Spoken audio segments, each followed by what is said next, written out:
From around the middle of the 19th century, there was a strong movement to apply artistic design production to sites in large industrial complexes.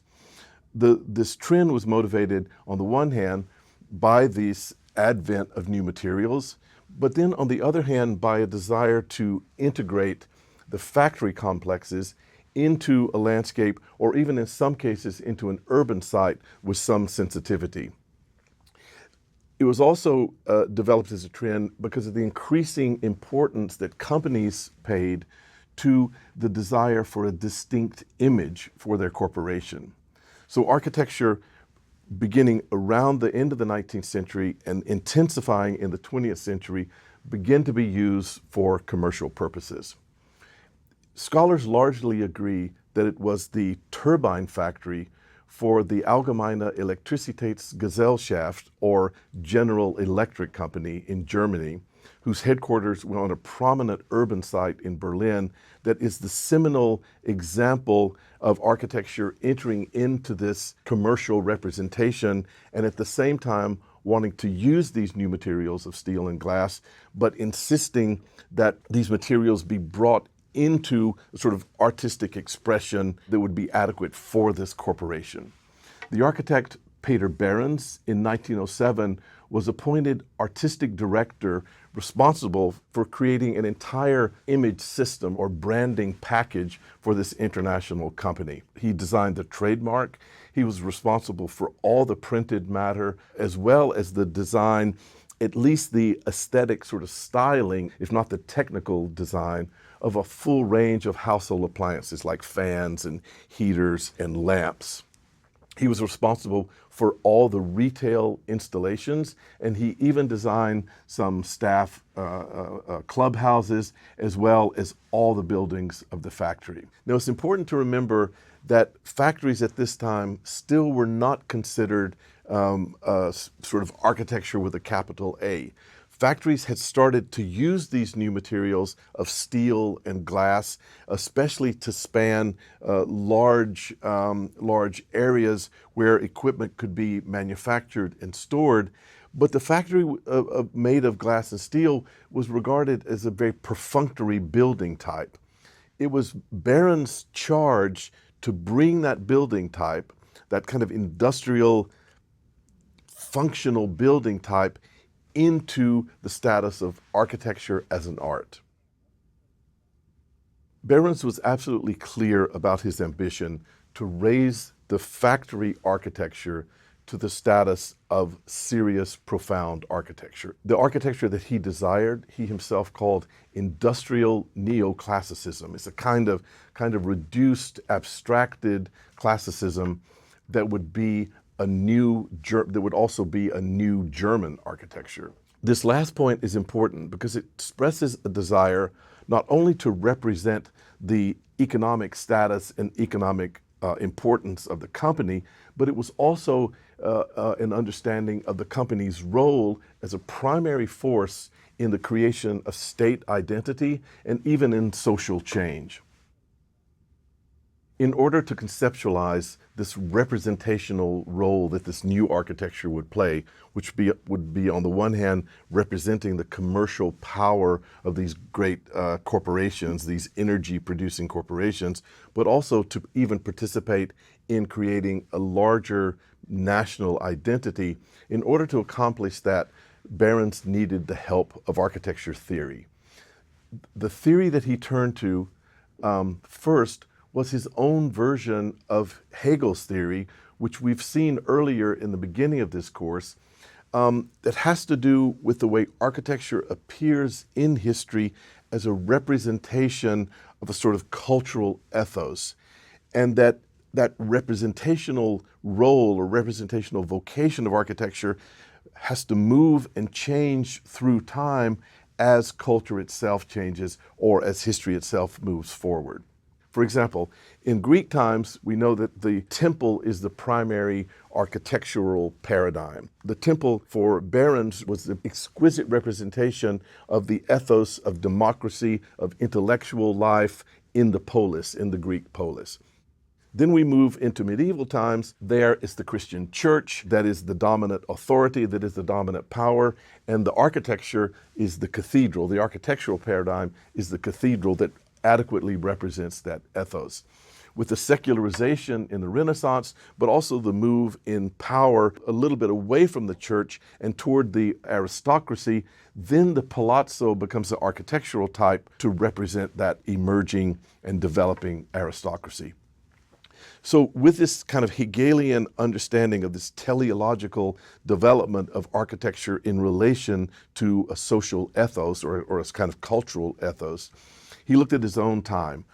It was clear that in his work for the AEG, it was industrial capitalism which was the new authority. It was industrial capitalism that needed to assert itself as I say, both the power, a commercial power, but also even a cultural power in the creation of a new kind of German identity. What was then the architectural paradigm that would be adequate to this new ethos? The factory.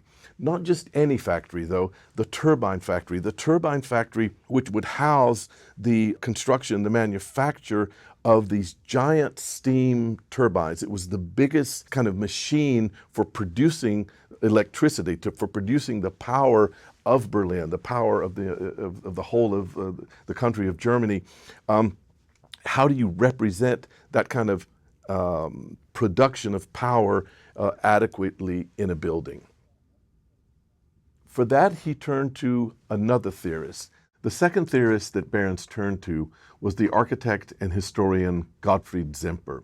He was a practicing architect, but also an architecture theorist whose primary interest was in the very beginnings of architecture and how the beginnings of architecture could influence and help structure and conceptualize architectural practice in the present.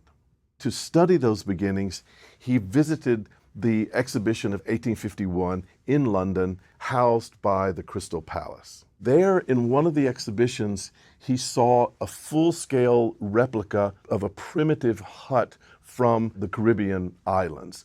And the sort of empirical fact of this primordial shelter exhibited in what at the time was the most advanced building in the sense of new materials and industrialized production of the architectural elements, the contrast of the most advanced and the most primitive sort of prompted Semper to sort of turn to a kind of materialist but also anthropological model of architecture's beginnings and a kind of model of how architecture could move from those beginnings to the present.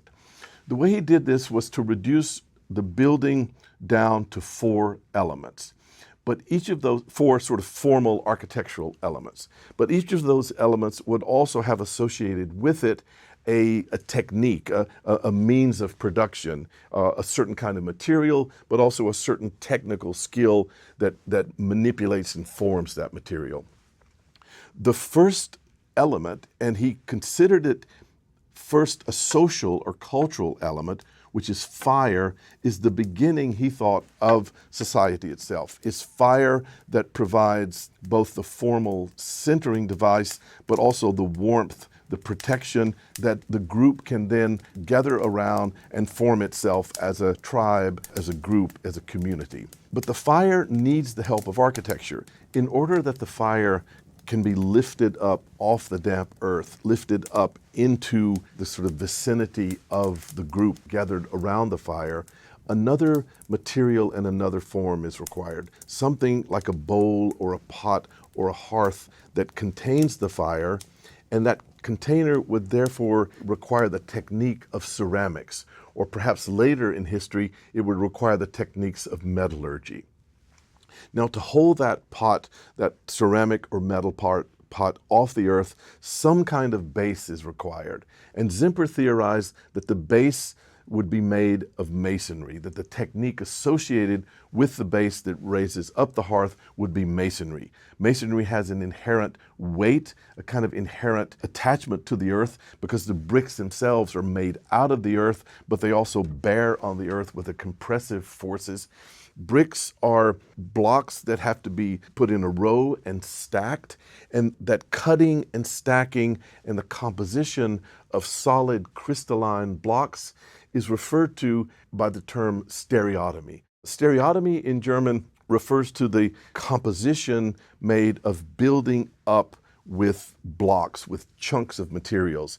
It is almost naturally monumental. It's almost naturally, it's also, it obviously deals with compression. It deals with stacking. It's naturally related to the earth because of the weight of the blocks. So stereotomy becomes a kind of automatic way of producing monumentality. But it's also associated with Zimper with this idea of a base. Now, in contrast to stereotomy, which is also has a kind of inertness, also has a kind of idea of crystalline pieces. Opposed to that is an architecture of an elastic frame. Zimper called this tectonics, and this tectonic frame becomes the third element in his typology. Zimper deviated from the classical understanding of a trabeated system where the column and the entablature of the column and the roof are two separate elements tied together at a joint. He rather theorized a kind of tectonic assembly that would rise from this masonry base where the walls and the roof together made the tectonic system. The other association or connotation of tectonic is that we're dealing with relatively small elements that can operate not so much in a compressive way, but that have tensile strength. And these individual elements would be connected by a knot or a tying together. So this is what he called the tectonic system. As the craft associated with stereotomy is masonry, the craft associated with tectonics is carpentry. So again, each part of the system has a technique associated with it. Interestingly, too, it was in the knot, the joining together of two pieces of wood with a knot, that Zimper saw the origin of architectural ornament. The joint is the origin of ornament. The final element in his system, the final typology, is then the enclosing membrane that would wrap this tectonic system of walls and roof. Interestingly, again, Zimper didn't imagine the enclosing membrane would be the same as the stereotomic system of masonry. Rather, he imagined that the enclosing membrane was a cloth or a tapestry or some sort of woven material. So the enclosing membrane, no matter how thick it was, it could be thin and porous in some climates, it could be thick and heavy and insulating in other climates, but in either case, it would be associated with weaving. The other interesting thing that Zimper added to this is that he knew that, as he had seen with the primitive hut in the Crystal Palace, he knew that these architectural elements formally would develop over time, but he also knew that materially they would develop over time. So what he theorized was, for example, if you take the woven cladding or the woven membrane, he knew that at some point that would become made of brick. But he imagined that the brick would carry some of the legacy of the weaving, and maybe the way the mason would then use the brick in a more decorative way, creating patterns, creating different textures, rather than just piling up in a straightforward way. The legacy of the decorative surface of the carpet or the mat or the cloth would continue into the masonry, into the new material of masonry. These four elements, the fire, the base, the tectonic system that rests on the base, and the cladding system or the membrane that then keeps out the wind and the rain, were Zimper's four anthropological materialist types that are the very beginning of architecture.